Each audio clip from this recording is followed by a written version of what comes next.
اور وہ جو پہلا اونٹ جس نے تمہیں بیچا ہے وہ کیا اونٹ تھا اور کون تھا؟ فرمایا بندہ تھا ایک، اس نے مجھے خود ہی کہا، میں تو کہہ رہا تھا کہ نہ ہی دے۔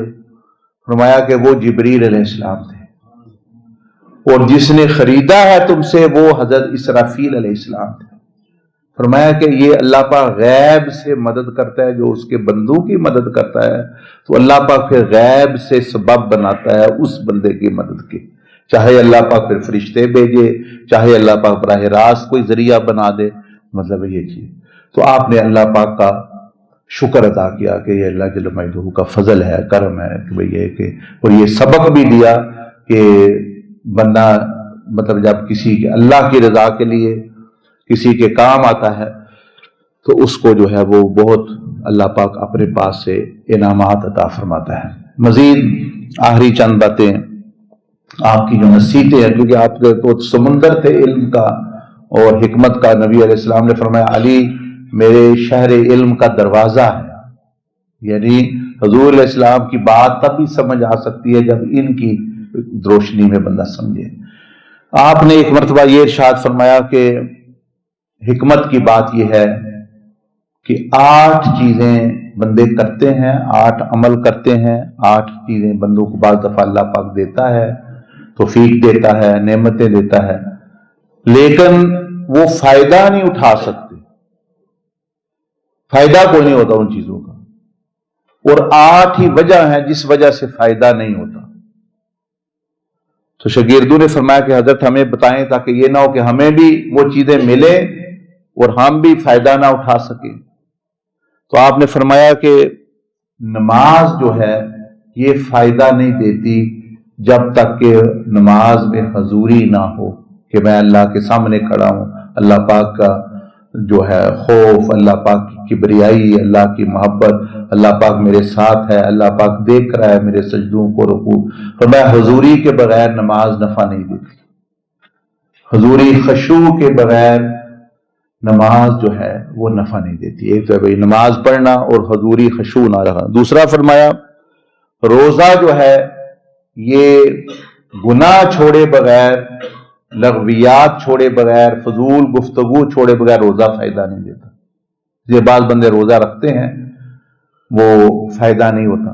فرمایا کہ یہ چیز ہے، یہ ایسے ہے جیسے ایک سمجھ لیں آپ نے ایک جگ ہے، وہ جگ میں آپ قیمتی چیزیں ڈال رہے ہیں، یا مثال کے طور پر جوس ڈال رہے ہیں، دودھ، لیکن اس کے نیچے سوراخ ہے، اس کے نیچے اتنا بڑا سوراخ ہے، وہ دودھ اوپر سے ڈالتے ہیں وہ نیچے سے گر جاتا ہے، اوپر سے ڈالتے ہیں نیچے سے نیچے گر جاتا ہے۔ اب کیسے وہ بھرے گا، کیسے بندہ پیے گا؟ جہاں لے کے جانا ہے، یہاں سے آپ 1 میل دور لے کے جانا ہے تو وہ جاتے تک کیا بچے گا؟